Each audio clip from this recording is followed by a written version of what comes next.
parlons-en de la police un peu. J'ai ici, dans mes mains... t'as un fascicule de la police? Non, c'est un petit document, en fait, du collectif opposé à la brutalité policière. Et oui... Hey, qui font des super parties à toutes les mois de mai, tu mars ou mai, c'est toujours des bons moments. Prouve encore une fois que les anarchistes sont complètement fous dans la tête. Là. Ils donnent des pamphlets pour t'informer de tes droits. Non.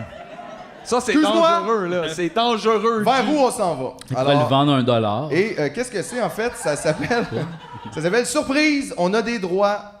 Bâtir un rapport de force face à la police. Puis je me disais que tant qu'à parler de ça, peut-être passer à travers un petit chapitre par semaine pour apprendre c'est quoi nos droits, finalement. C'est pas fou, ça. Okay?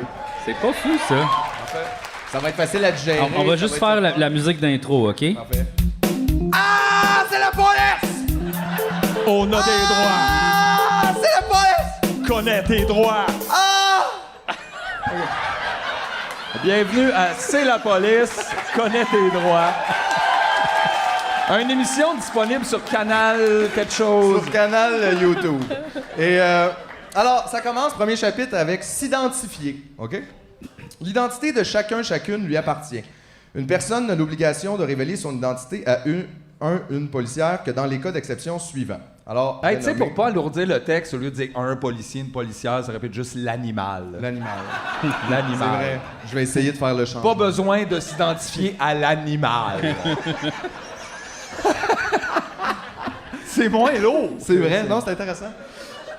Alors, premier cas, la personne est en état d'arrestation ou lorsqu'elle a commis une infraction pénale et que la police lui remet un constat d'infraction, là, il faut que tu... Quand tu es en état d'arrestation. Quand tu es en état d'arrestation, il faut que tu t'identifies, sinon tu peux avoir d'autres charges contre toi. Si tu es au volant d'un véhicule motorisé, tu dois montrer ton permis et ton certificat d'immatriculation du véhicule. Attention, les passagers ne sont jamais obligés de s'identifier. On va les petits notes? Ouais, vous êtes qui? Vous êtes qui, vous? Vous êtes qui, vous? Ça c'est fort, ça, là. Tu sais, encore une fois, comme le gars là, qui questionnait les policiers Ah, ouais, dans le parking, là, that's meilleure an affaire, all-time favorite. Mon vidéo préférée là, de tous les temps. OK. Troisième cas, elle est soupçonnée d'être mineure et se trouve dans un débit de boisson dans un cinéma. Ça, c'est quand même weird, là, mais... Elle est obligée de s'identifier pour prouver qu'elle a au moins 18 ans. Ah, mais toi, tu vas voir un film 18 ans C'est et ça, plus. je sais, mais quand même, ça reste très spécifique. La personne circule dans un lieu public la nuit. Le refus de s'identifier peut entraîner des accusations de vagabondage selon certains règlements municipaux. Fait que là, checker la nuit. Fait que ça, tu peux être obligé, sinon tu pourrais, tu sais ça, avoir un ticket pour vagabondage. Ou une balle dans le dos. Ou une balle dans le dos, hein, ouais. Dépendamment, Mais non. de quoi t'as l'air, Mais oui, non. effectivement. Je fais juste dire le range. C'est ça, c'est le range de la police. C'est pas nous, le range. Là, c'est je parle eux, du range là, pour un gars. Si t'es une femme, il y a en plus d'autres affaires plus pires Ben qui oui, s'ajoutent avec 100%, tout ça. C'est l'enfer.